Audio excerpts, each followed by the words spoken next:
আসসালামু আলাইকুম দর্শক, কেমন আছেন সবাই? আজকে তৈরি করে দেখাবো দারুণ সুস্বাদু ঈদ স্পেশাল গরুর মাংসের তেহারি। চলুন দেখে নেই দারুণ স্পেশাল এই তেহারি তৈরি করতে আমাদের কি উপকরণ লাগছে এবং এর পুরো প্রস্তুত প্রণালী। প্রথমেই আমরা তেহারির জন্য একটা স্পেশাল তেহারি মসলা তৈরি করে নেব। স্পেশাল তেহারি মসলার জন্য আমাদের যা লাগছে, নিয়েছি ৮টা ছোট সবুজ এলাচ, লাগছে ২ ইঞ্চি মাপের ৩ টুকরো দারচিনি, ৩টা লাগছে জয়ত্রী, আমি এরকম ৩টা ফুল নিয়েছি। লাগছে মাঝারি সাইজের একটা জয়ফল, শাহি জিরা লাগছে ১/২ চা চামচ পরিমাণ এবং সেই সাথে ১ চা চামচ পরিমাণ নিয়েছি আস্ত সাদা গোলমরিচ। এবার এই সমস্ত উপকরণ আমরা না টেলে গুঁড়ো করে নেব। গুঁড়ো করার জন্য একটা গ্রাইন্ডার ব্যবহার করছি। গ্রাইন্ডারে সমস্ত মসলাগুলোকে ছোট টুকরো করে আমি দিয়ে দিলাম, এতে করে গ্রাইন্ড করতে সুবিধা হবে। এরপর এই সমস্ত উপকরণ খুব ভালোভাবে ২ থেকে ৩ বার গ্রাইন্ড করে নিলেই তৈরি হয়ে যাবে আমাদের স্পেশাল তেহারি মসলা। ১ কেজি গরুর মাংসের জন্য আমরা এখানে ১.৫ টেবিল চামচ পরিমাণ তেহারি মসলা ব্যবহার করব। আর বাকি মসলাগুলো একটা এয়ারটাইট জারে ঢুকিয়ে ফ্রিজে নরমাল টেম্পারে রেখে দিলেই কিন্তু আমরা পরবর্তীতে যখন আবার তেহারি রান্না করব, এই মসলাটা দিয়েই তেহারি তৈরি করে নিতে পারবো। তো আমাদের স্পেশাল তেহারি মসলা তৈরি হয়ে গেল। এবার আমরা পরবর্তী স্টেপে চলে যাচ্ছি। আমরা আজকে ১ কেজি গরুর মাংসের তেহারি তৈরি করব। এর জন্য একটা হাঁড়িতে আমি ১ কেজি পরিমাণ গরুর মাংস নিয়ে নিচ্ছি। মাংসগুলোকে আমি ছোট করে টুকরো করে নিয়েছি, তেহারিতে যেমনটা হয়ে থাকে। আর এগুলোকে বেশ ভালোভাবে ধুয়ে নিয়েছি। এবার মাংসগুলোকে ম্যারিনেট করে নেব। মাংস ম্যারিনেশনের জন্য আমার এখানে লাগবে ১ টেবিল চামচ পরিমাণ আদা বাটা, ১ টেবিল চামচ পরিমাণ রসুন বাটা, টালা জিরার গুঁড়া ১ চা চামচ পরিমাণ, ধনিয়ার গুঁড়া নিয়েছি ১ চা চামচ পরিমাণ, লাল মরিচের গুঁড়া নিয়েছি ১ চা চামচ পরিমাণ এবং লবণ নিয়েছি স্বাদ অনুযায়ী। আমি এখানে ১/২ টেবিল চামচ পরিমাণ লবণ ব্যবহার করছি। লাগলে পরবর্তীতে লবণটা অ্যাডজাস্ট করে নেব।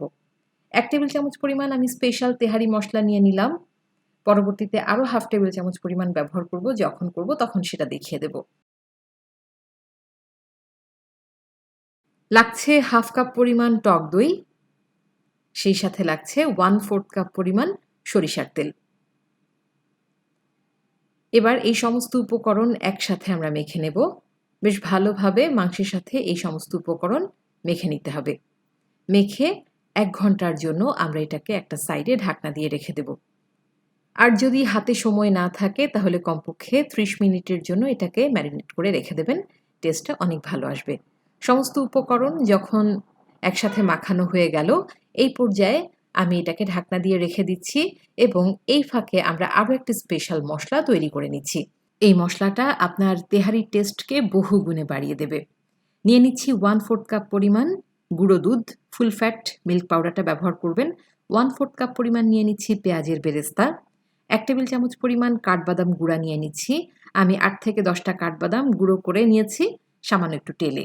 আর সেই সাথে দিচ্ছি ১/২ টেবিল চামচ পরিমাণ স্পেশাল তেহারি মসলা। এই মসলাটা ব্যবহারে আপনার তেহারি কিন্তু দারুণ টেস্টি হবে। তো আমি এটাকে এখন একটা সাইডে রেখে পরবর্তী স্টেপে চলে যাচ্ছি। ১ ঘন্টা পর ফিরে এলাম। এবার আমরা চুলায় মাংসটা বসিয়ে দেব। এর জন্য একটা হাঁড়িতে আমি নিয়ে নিচ্ছি ১/২ কাপ পরিমাণ সয়াবিন তেল। আস্ত গরম মসলার মধ্যে দিয়ে দেব ৪টা সবুজ এলাচ, ২টো দারচিনি এবং ২টো তেজপাতা। তেজপাতাগুলোকে আমি এভাবে ছোট করে ছিঁড়ে দিলাম। এবার এগুলো যখন ফুটে উঠবে দিয়ে দেব ১ কাপ পরিমাণ কুচি করে নেওয়া পেঁয়াজ। পেঁয়াজটাকে বাদামি করে ভেজে নেব। পেঁয়াজটা যখন সোনালি করে ভাজা হয়ে গেল, এর মধ্যে আমি দিয়ে দেব ২ থেকে ৩টা ভেঙে নেওয়া কাঁচামরিচ। এতে করে চমৎকার একটা ঝাল বের হবে। তেহারিতে কিন্তু কাঁচামরিচের ঝালটাই অনেক বেশি ভালো লাগে। এরপর আমি এর মধ্যে ম্যারিনেট করা মাংসটা দিয়ে দেব। মাংসটা দেয়া হয়ে গেলে হাঁড়িতে যেই মশলাটুকু লেগে আছে সেটা আমি সামান্য একটু পানি দিয়ে ধুয়ে দিয়ে দিলাম। এতে করে আমাদের কোনো মশলা আর ওয়েস্ট হবে না। এক্সট্রা আর কোনো পানি আমরা এতে অ্যাড করব না। এবার চুলার জালটা হাইতে রেখে আমি ৫ মিনিট রান্না করে নেব হাই হিটে। যখন মাংসে বলক চলে আসবে, আমি চুলার জালটা মাঝারি অবস্থায় রেখে ঢাকনা দিয়ে মাংসটাকে বেশ ভালোভাবে কষিয়ে নেব। এই পর্যায়ে আমি আরও একটা উপকরণ, বিশেষ উপকরণ এতে অ্যাড করে দেব। সেটা হচ্ছে 4 টেবিল চামচ পরিমাণ টমেটো সস। বাবুর্চিরা যখন এই তেহারি রান্না করেন ওনারা কিন্তু টমেটো সসটা ব্যবহার করেন। আপনারা চাইলে টমেটো সসটা কিন্তু মাংস ম্যারিনেশনের সময় যেই মশলাগুলো দিয়েছি সেই সাথে টমেটো সসটা দিয়ে মাংসটা ম্যারিনেট করে রাখতে পারেন। তো আমি এখানেই টমেটো সসটা দিয়ে দিলাম প্রায় 4 টেবিল চামচ পরিমাণ। এবার চুলার জাল মাঝারি অবস্থায় রেখে মাংসটাকে বেশ ভালোভাবে কষিয়ে নেব।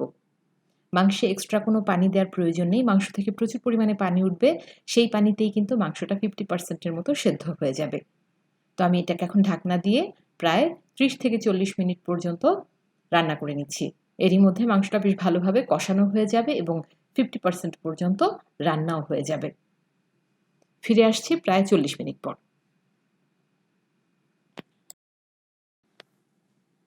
প্রায় 40 মিনিট পর ফিরে এলাম। এরই মধ্যে কিন্তু মাংসটা বেশ ভালোভাবে কষানো হয়ে গেছে। তেল উপরে ভেসে উঠেছে এবং মাংস থেকে যেই পরিমাণ পানিটা বের হয়েছিল সেটাও কিন্তু শুকিয়ে গেছে। এবার মাংস পুরোপুরি সেদ্ধ করে নেওয়ার জন্য আমরা এখানে দিয়ে দেব 1 কাপ পরিমাণ গরম পানি। অবশ্যই গরম পানিটা ব্যবহার করবেন, না হলে কিন্তু মাংস রাবার হয়ে যায় ঠান্ডা পানি ব্যবহার করলে। এবার এই 1 কাপ পরিমাণ গরম পানি দিয়েই কিন্তু আমরা মাংসটা পুরোপুরি সেদ্ধ করে নেব। আবার ঢাকনা দিয়ে দিচ্ছি, ফিরে আসছি মাংসটা পুরোপুরি সেদ্ধ হয়ে যাওয়ার পর। আরও প্রায় 30 মিনিট পর ফিরে এলাম। এরই মধ্যে আমার মাংস কিন্তু বেশ ভালোভাবে সেদ্ধ হয়ে গেছে। আমি আপনাদের একটু উঠিয়ে দেখাচ্ছি, দেখুন একটা মাংস ছিঁড়ে দেখাচ্ছি এটা কতটা সহজেই ছিঁড়ে আসছে। এই পর্যায়ে আমি দিয়ে দেব সেই স্পেশাল মশলাটা, যেটা আমি 1/4 কাপ পরিমাণ গুঁড়ো দুধ, 1/4 কাপ পরিমাণ পেঁয়াজের বেরেস্তা, 1 টেবিল চামচ পরিমাণ কাঠবাদামের গুঁড়া আর 1/2 টেবিল চামচ পরিমাণ স্পেশাল তেহারি মশলা দিয়ে রেডি করে নিয়েছিলাম। এই মশলাটা দেওয়ার সাথে সাথে কিন্তু আপনার তেহারির টেস্ট, মাংসের টেস্ট অনেক বেড়ে যাবে। অবশ্যই চেষ্টা করবেন মাংসে এই মশলাটা ব্যবহার করতে। এবার আর 2 মিনিট নেড়ে চেড়ে আমরা চুলার জালটা বন্ধ করে দেব। আমি তেহারিতে আলু দেব, সেজন্য আমি এখানে 1/2 কেজির মতো আলু এভাবে ছিলে সামান্য একটু লবণ দিয়ে ভেজে নিচ্ছি। আমার কাছে তেহারিতে আলুটা খেতে বেশ ভালো লাগে, তবে আপনারা চাইলে কিন্তু আলুটা বাদ দিতে পারেন, এটা পুরোপুরি অপশনাল। অন্যদিকে মাংসটা আমার হয়ে গেছে। মাংসটা চুলাটা আমি বন্ধ করে দিলাম এবং একটা ছাঁকনির সাহায্যে মাংসগুলোকে আমি একটা আলাদা পাত্রে উঠিয়ে নিচ্ছি। পাত্রে শুধু ঝোলগুলো রেখে দিচ্ছি। সবগুলো মাংস আমার অন্য পাত্রে ওঠানো হয়ে গেছে। এবার এই ঝোলের মধ্যে আমি পানি দিয়ে দেব ঠিক যতটুকু চাল নিব তার দ্বিগুণ। আমি আজকে 800 গ্রাম পরিমাণ চালের তেহারি রান্না করছি। কাপের হিসাবে সেটা 4 কাপ পরিমাণ হয়েছে। তো আমি এখানে পানি দিয়ে দেব 4 কাপের দ্বিগুণ অর্থাৎ 8 কাপ। আমি এখানে 8 কাপ পরিমাণ গরম পানি ব্যবহার করছি। এর মধ্যে আমি দিয়ে দেব 1 টেবিল চামচ পরিমাণ লবণ। পানিটা ফুটে আসা পর্যন্ত অপেক্ষা করছি। পানিটা যখন ফুটে আসবে আমি দিয়ে দেব 800 গ্রাম পরিমাণ চাল। এগুলো আমি আগেই 10 মিনিটের জন্য ভিজিয়ে পানিটা ঝারিয়ে নিয়েছিলাম। আপনি যেই কাপে চাল মাপবেন ঠিক সেই কাপে পানিটা মেপে নিতে হবে। চাল নিয়েছি 4 কাপ, পানি দিয়ে দিলাম এর দ্বিগুণ অর্থাৎ 8 কাপ। এবার বলক আসা পর্যন্ত অপেক্ষা করছি। আমরা চালটাকে 80% পর্যন্ত সেদ্ধ করে নেব। চুলার জাল মাঝারি অবস্থায় রেখে ঢাকনা দিয়ে আমি এই চালগুলোকে সেদ্ধ করে নেব 80% পর্যন্ত। তাহলে ঢাকনা দিয়ে দিচ্ছি, ফিরে আসছি প্রায় 4 থেকে 5 মিনিট পর। প্রায় 5 মিনিট পর ফিরে এলাম। চুলার জালটা মাঝারি অবস্থায় ছিল। আমার চালগুলো কিন্তু প্রায় 80% পর্যন্ত সেদ্ধ হয়ে গেছে। মাঝখানে সামান্য একটু শাঁসের মতো আছে। এবার এর মধ্যে আমি দিয়ে দেব উঠিয়ে রাখা গরুর মাংস। চালগুলোকে কিন্তু এখনই পুরোপুরি সেদ্ধ করে ফেলবেন না, কারণ এটা আমরা দমে রেখে দেব প্রায় 20 মিনিটের মতো। চালগুলো 80% মতো সেদ্ধ হয়ে গেছে, মাঝখানে সামান্য একটু শাঁসের মতো আছে। এবার এই পর্যায়ে আমি এর উপরে ছড়িয়ে দেব উঠিয়ে রাখা গরুর মাংস। মাংসগুলো দেওয়ার পর কিন্তু বেশ ভালোভাবে আমরা চালের সাথে এগুলোকে মিশিয়ে নেব। এরপরে আমরা মাংসের উপর ছড়িয়ে দেব ভেজে রাখা আলু। আলুগুলোকে কিন্তু আমি বেশ ভালোভাবেই ভেজে নিয়েছি। এর উপরে প্রায় 10 থেকে 15টার মতো কাঁচামরিচ দিয়ে দিলাম। কাঁচামরিচগুলোকে কিন্তু ফাটতে যাবেন না, তাহলে কিন্তু ঝাল অনেক বেশি বের হয়ে যাবে। এই কাঁচামরিচগুলোকে আমি আস্ত অবস্থাতেই রেখেছি। এবার এর মধ্যে দিয়ে দেব 1 চা চামচ পরিমাণ কেওড়া জল এবং 1 চা চামচ পরিমাণ গোলাপ জল। বাবুর্চিরা কেওড়া জল এবং গোলাপ জল দুটোই কিন্তু তেহারিতে ব্যবহার করে থাকেন। দিয়ে দেব 1/4 কাপ পরিমাণ পেঁয়াজের বেরেস্তা। এবার আমি ঢাকনা দিয়ে ঢেকে এটাকে দমে রেখে দেব ২০ মিনিটের জন্য, চুলার জাল একেবারে লোতে দিয়ে।